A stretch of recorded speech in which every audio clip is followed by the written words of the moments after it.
Hoy amiga, kumusta? Sobrang na-miss ko kayo. Ang tagal kong hindi nakapag-vlog.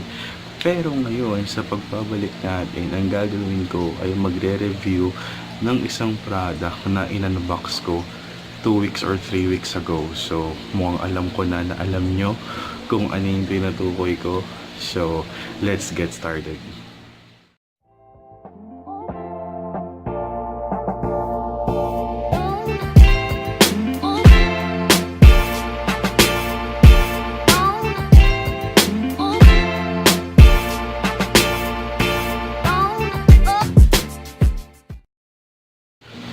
Alright, so the product that I'm going to review right now is this.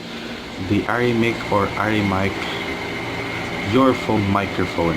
O diba? Ang ingay ng AC, for sure naririnig niyo yan. Buisit ngayon pa nagbukas ng AC ang aga-aga. Dahil pang pahid ng kuryente, ang yaman. So ayun na nga, umpisa na natin. Itong Arimic or Arimic na tong binili ko ay meron siyang dalawang lapel mic. This one is good for interviewing, and ito yung box niya. Tinanggal ko na sa box niya. Yung nasa loob niya ay ito na leather case.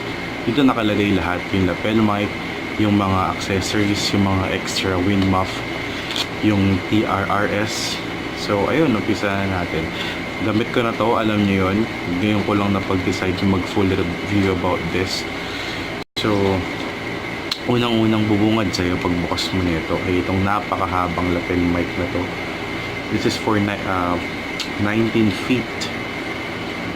Sobrang haba nito, amigos. So, ayun. Ito yung dalawang lapel mic. Yung isa, kinabitan ko na nitong wind muff na to. Kasi ito yung ginagamit ko palagi nung mga nag-vlog pa ako nung nakaraan. Tapos, meron siyang extra pa na 4 na wind muff. Ito yung isa, ito yung isa, tapos ito pa yung isa, ito na isa pa, ito pa yung isa, and meron din siyang kasamang mga clips. Ito, kita nyo ba? Yan, yung clips na yun para kakabit mo dito. For example, nasira yung pinaka stock niya, yung nakakabit dito, you still have a replacement para dyan. And then, what else? Meron siyang, yun, ito yun. Dalawang ganyan yun.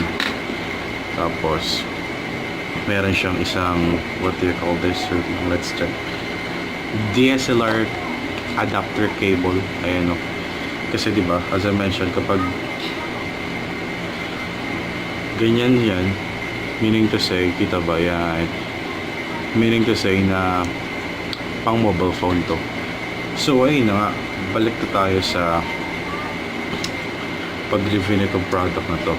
Ano nga ba yung advantage tsaka disadvantage nito?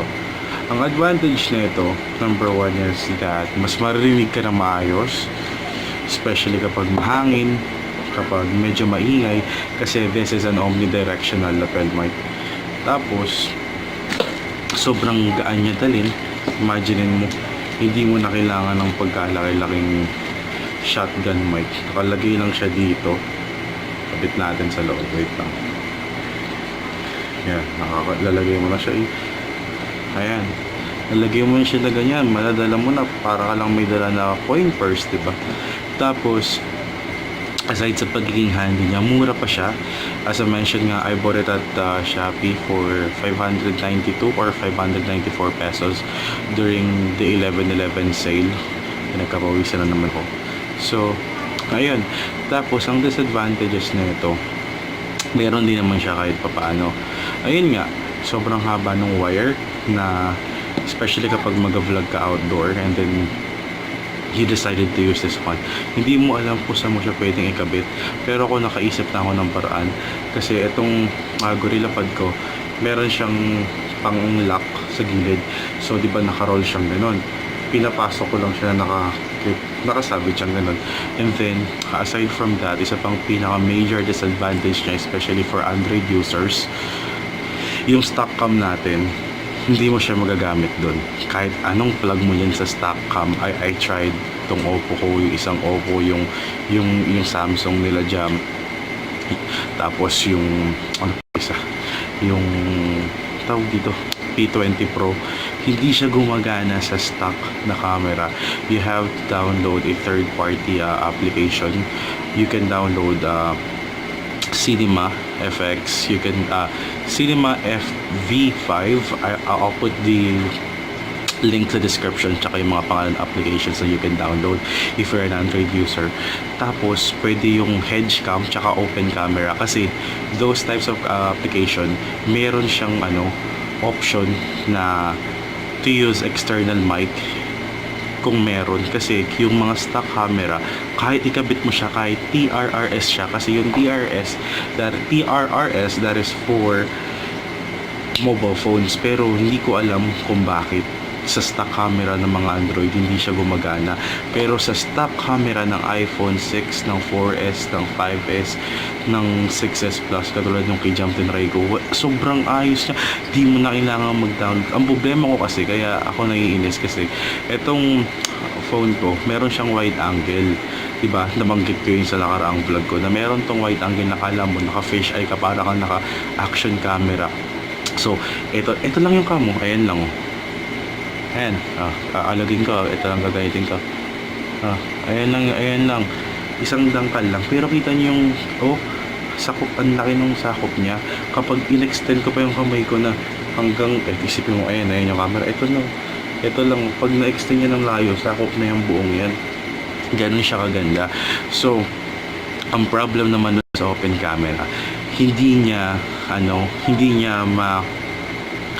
walang feature yung camera na yon, yung para sa, kasi wala yung sabihin ko, kasi ito nga, kaya nag-wide angle to, kasi yung camera, yung front camera ng phone ko, dalawa yan, isa para sa normal na camera shot, and then yung second para mag wide angle nga.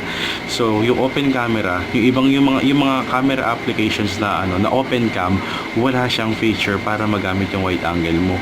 So ayun, kailangan mo talaga i-stretch pa yung kamay mo na gano'n. So yun yung nakakainis lang, yun lang yung isa sa mga disadvantage na nakita ko. Tapos ano pa ba na disadvantage na ito? Ayun, kailangan mo rin talaga magsalita ng sobrang ng malakas, hindi siya katulad ng buhay na omnidirectional na shotgun mic na pag nagsalita ka yan, pinatay na yung AC ng kapila. Hindi nga kami nagbubukas kasi maingay nga, tsaka malamig naman na ngayon, pinagkapawisan lang ako kasi wala yung, dahil nga hindi ko gamit yung lapel mic, yung fan nandito, kasi for sure pag tinapad ko dito windy yung maririnig nyo. So ayun na nga, as I was saying, nawala na naman ako sa topic. Ayun, yung lapel mic, kailangan mong yung natural voice mo, yung lakas, ganun. Kasi kapag sobrang hina, unless nakaganon siya, katulad na nag-goodbye YouTube ako, pag ganun siya, kahit na anong bulong mo, maririnig mo siya, kahit na sobrang hina na ng voice mo. Pero pag andito lang siya, hindi. So ang awkward naman kapag nakaganon ka, diba? Parang sa goodbye YouTube ko, since nga tamad ako magsalita, pagod na pagod ako, kaya I decided na gano'n na lang siya. So ayun yung mga advantage at disadvantages nung Arimic or Arimic earphone microphone, lapel mic. So kung gusto niyo bumili, punta lang kayo sa Shopee, sa Lazada meron, pero I suggest na bumili kayo by 12/12 kasi for sure may sale ulit to, at baka makuha nyo lang din siya ng 500 plus, mas okay. Pero didiskarte nyo kung gusto nyo mag shotgun or gusto nyo yung ganitong mic. Pero ako, ang plano nga bumili na shotgun mic para masaya, para parehas meron, kasi di ba handy naman to eh. So ideal to kapag may kasama ko, kapag dalawa kami, di ba, kaysa shotgun mic, at least yun, kahit na ganong kalayo, kapag gamit ko yung open camera, maririnig pa rin kami parehas. Tapos ayun, ano pa bang maganda? Actually yun lang yung plano ko bilhin. Tsaka yung ring light nga pala, bibili rin pala ako ng ring light para upgrade, maybe by next week. So ayun, that's it for this vlog. Medyo nangangapa na naman ulit ako dahil sa pagpapahinga ko ng medyo matagal-tagal. mag-vlog na ako sa public na nahihirapan ako. Ayun, thank you so much for watching this. And don't forget to like, share, and subscribe. Then hit the notification bell para updated ka sa next vlog ko. And hindi ako mangako ngayon mag-4 vlogs ako every week. Pero I'll make sure na meron akong upload every week as usual. Tapos ayun, sana maka 100,000 na tayo at sana magkaroon tayo ng silver play button. Yun talaga minagusto ko. So ayun, this has been me, Dale Robles with 2 L's, and just like that, this vlog review is over. Deuces.